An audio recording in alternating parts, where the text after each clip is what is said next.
We're once again back with another Flask tutorial. In this one, we're first going to go to the folder. Let's open that up. Okay, so there is our folder. What we have is our my first app and our templates. So that's been set up perfectly fine. Let's go ahead and open the Flask web app source code as well. I'm gonna make this a little bit smaller, the fonts, maybe 16. It's a bit too big for me. Okay, so now this is working just fine. So far what we've done is, when we run this app, by doing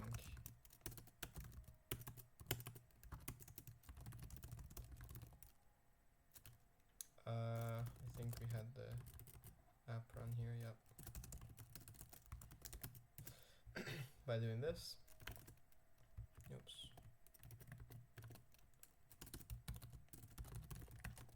and going to localhost 5000, welcome to our website, date and time is currently this, and our web app is running as expected.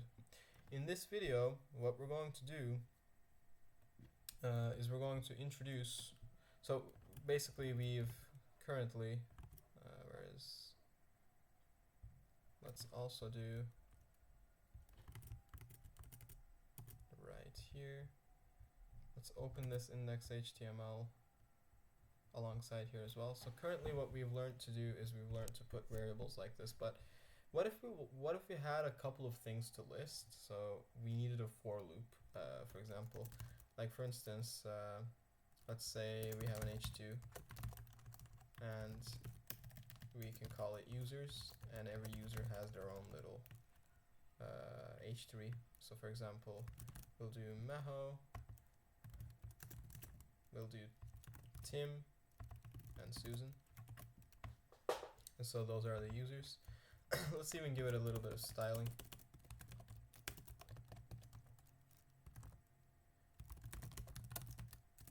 Or just the color maybe.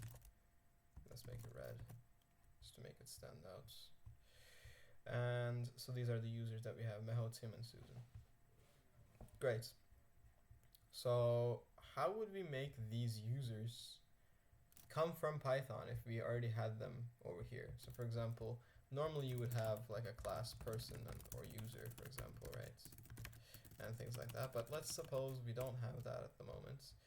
Let's say that we had a list of users like this, list of users, and it just contained the list of their names. Meho, Tim, Susan, and let's also add Mary. Okay, so far nothing has changed, but we can actually pass this list of users as, let's say if I wanted to list of users, let's say if I wanted to pass it as users equals list of users, and when I save now, again nothing has changed because we haven't used it yet, but what we can do is we can actually open a for loop right here. So previously this was the case, now we deleted all of it and the users are empty. And the syntax for for loop within Jinja 2 in the context of Flask as it's embedded and comes out of the box is this: for, and then something in something. It's just a for each loop. It's very simple. So for user in users is what we're going to do. And then we also have to do an endfor. And so for every user that's in users, I'm just going to go back a step and maybe even put this here so that you can see side by side what we're doing. Okay, so what we're doing is essentially we have a list of users that we've defined here. Okay, then we're doing users equals list of users. Just to make this a bit more readable, I'm going to do it like this. Okay, it's the same thing. It's just, you know, if you're familiar with Python, you already know that. No need for me to state that anyways. Same thing here. I kind of want to just make things a little more readable so that's not overflowing. There we go. So return render template, that's what we're doing. Index.html is the name of the file. We also are returning the time, which is used over here. This is the time, and the time equals now, which we've defined here. List of users is defined here. We're now doing users equals list of users. Let's go back here just to see it again. For user in users. What's this users? It's this one right here. They are the same, right? If I call this users with 2 S's, I'd have to do the same here, just so you can see the link between the two. So now that we've saved this, okay, there's a for loop. Whatever we put inside here, it's kind of like the equivalent of doing for I, or rather, let me just do it right here. For user in list of users. This is pretty much the same thing. If we were to print, for example, 5, okay, sorry, let's just print user, it would print Meho, Tim, Susan, Mary in Python, right? But since we're using Jinja, okay, what we're gonna do is we're just gonna do user like this. Okay, this syntax for the special variable syntax that Jinja is using with the squigglies is only made possible because we did for user. Like if this is I, for I in users, it would be like this. So essentially for every user, it's going to output the name of the user. It's the same as this, right? But what's neat is it's gonna do it as HTML natively. So let's put this code on the left here and let's refresh. Meho, Tim, Susan, Mary. It's actually outputted. If anyone here has done PHP, they somehow can make sense of this, I guess, is that it's kind of, you know, being rendered on the spot, which is really nice. You can actually make these HTML elements as well, as we were doing previously. So let's make them H3s. Okay, so let's refresh the page. Yeah, it looks great. Let's style it up a little bit more. Let's do a background color of, you know, blue and a color of white, and let's add a border radius of 25 pixels, and let's do like a padding 5 pixel and a margin 5 pixel for fun. And let's refresh here. There you go. It looks very neat.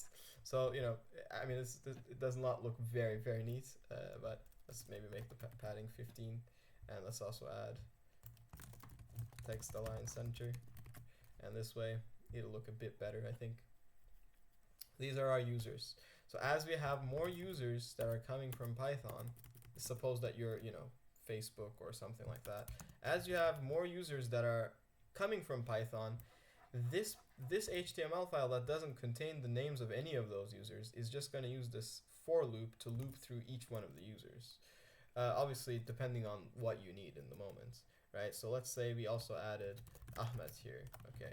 So if we refresh the page, Ahmed's automatically going to be added because it's coming from Python. This is just the link that I'm trying to get to. I hope this video was clear, and I hope that, you know, you now have some idea of how for loops work.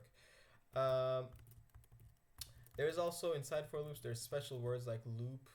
So for example, I can show that briefly, loop.index, for example, and that'll show the number. So sometimes you need like if conditions, and you can use special things like if loop.first, if loop.index equals 2, 3, vice versa. We'll get to these later, but this is how the for loop works. And I'm kind of freestyling these videos. I suppose if condition may have made more sense than the for loop, but let's go ahead and, you know, leave this for loop video as is, and in the next video we get to the if conditions. Yeah, I hope you found this video helpful, and I wish you all the best. Peace.